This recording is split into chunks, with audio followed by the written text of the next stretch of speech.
What is up, Kryptonians? This is one and only Don Kryptonium, and today, real talk, I'm going to tell you why Ethereum merge was beginning of an end for Ethereum. But before we start this controversial subject, go down there below, see the like button, smash it, punch it, click it, because it does help to Don Kryptonium. And it does help to you because in the future, it might benefit your bags. Also, let me know, how are you today? Did you have good coffee in the morning? Because I had absolutely excellent coffee, self-made, okay?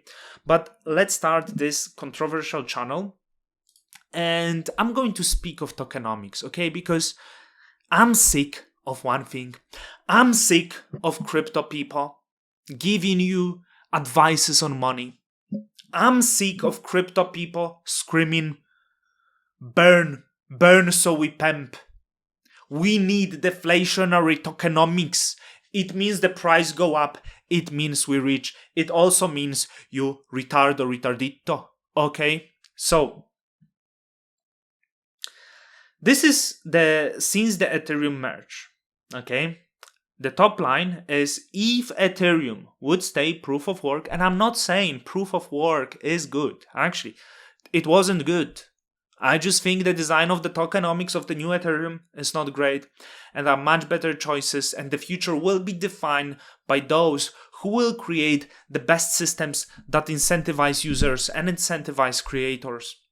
So, we would have 3.8% growth in the token supply of Ethereum if we would stick to proof of work.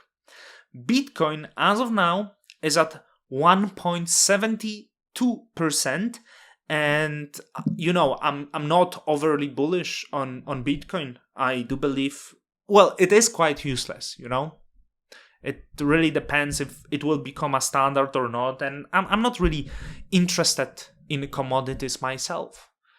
And there is Ethereum, okay?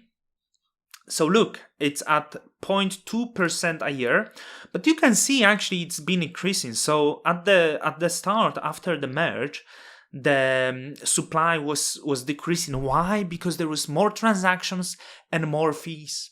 But now we don't have many transactions, we don't have many fees, and the supply growth. What it tells you, if people do not use the network is more accessible and cheaper, and the supply is growing. If people are actually using the network, the supply of the Ethereum is going down, the network becoming less accessible, and common people who are actually using the network and who are building on the network and using Ethereum as the fee are liquidated. So those aristocrats, those Ethereum rich aristocrats who don't use the network, only sit on them, can benefit from your usage. So do you want to be this poor working man in the field 200 years ago who was serving aristocrats? Because this is what Ethereum is doing. Ethereum is going back in time and bringing all monetary systems that are based on commodities, on the land ownership, of the ownership of other very scarce assets. And does it really improve the technology? Does it really improve the network effect? I don't think so. But most of the people in crypto don't care about this, Most of the people just think short term.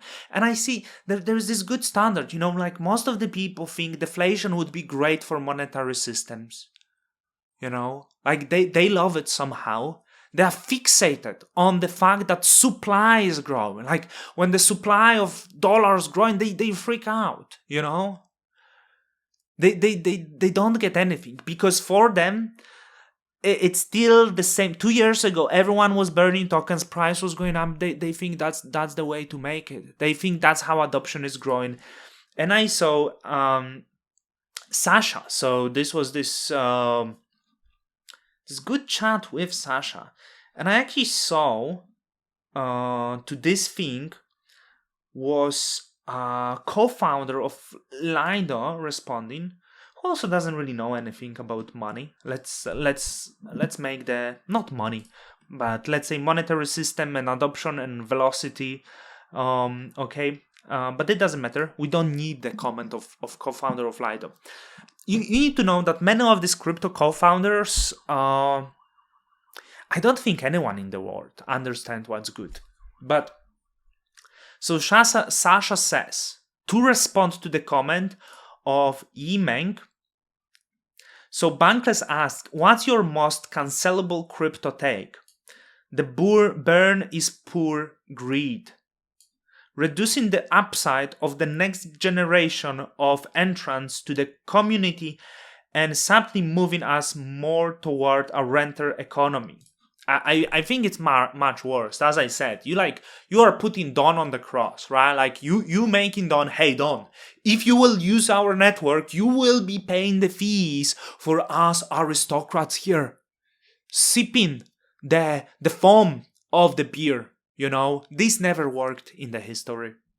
So Sasha says, if you think of if as land, we are essentially laid the conditions for the landholding aristocracy, early F holders, to live off the land's productivity in perpetuity. From a cultural perspective, the memes are probably more responsible than the mechanism though. Well, what it says here. That being said, I'm all in favor of the interest of the transactors, developers, users. But for that, we have to continually work on scaling 1559. It's not scaling. It's not the issue. Though, what might be an issue is the recent fixation of the community on burn and ultrasound money. Hey, this is like another guy I'm agreeing. So I left the comment. Okay, where is the comment for the Sasha? So I also found that the original tweet seems deleted. So Vasily, co-founder of Lido, says value accrues to stakers, not validators. Validators provide a service for a small fee. Yeah, the validators do not matter. It's only about those early users, those early big users, aristocrats. So for my response, might be, but it won't change the fact of horrible tokenomics placing ETH into the commodity status. With that, ETH is now turning early movers into aristocracy. Common men on the cross, welcome back to 19th century and good luck to ETH. And Sasha says, deflationary base layer is not only morally problematic, but in my view, simply unsustainable. If you are aiming for everything else to be built on top of that base layer, so if you want to build on top of ETH, now you will pay to aristocrats. Do you see the problem? Because if you want to use, you are payer. Those who don't use are benefitors. Tell me in the comments why I'm wrong, okay? Come with valid arguments, because we know you will not come. And I said, big problem with crypto, with fetishize price and demonize velocity. We went from ideological pure public good and scalability to let's bring back old monetary systems that value those aristocrats. Okay, so that I wanted to bring this to your attention. And can Cosmos solve that? I saw in the Cosmos that many people are obsessed of the Cosmos tokenomics. There is this common misconception saying, hey, we need to fix Cosmos tokenomics. We need to bring fixed supply. Why we need fixed supply, huh?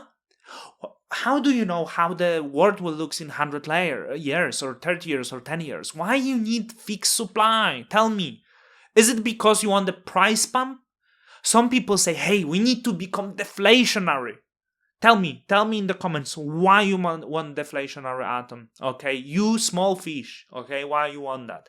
So with that, I hope I'm bringing you the seed of the thought, the seed of the thinking, and removing the seed of cretinism that is out there. With that, the Don Cryptonium is out. What the hell even was this video? Okay, I don't know, but let's think. Few fun facts of the. So I often say, like, we shouldn't say the crypto inflation. like we should say increasing tokenomic supply, because those two things are completely different, right? So the inflation of the real world prices is different than inflation of the token supply. That's two unrelated things. But for those who think, Japanese people in the early 90s were very wealthy people. When they traveled the world, everything for them was very cheap. They were the rich ones. In 30 years, Japan faced stagflation. It means their prices do not grow. It means they do not become wealthier. I'm not sure about money supply. I don't think it's on the massive increase. The products in the shop cost pretty much the same that they cost 30 years ago. And whole world inflated in the prices. Right now, the Japanese products become cheaper for the world. And when Japanese travel abroad, everything is more expensive for them, much more expensive. And they are not the rich guys anymore. Let that settle. So, I'm not saying inflation is good. I'm saying that there is the systems that we can't fully understand. But don't be fixated on one thing, because this one thing might not be good. Till the next time.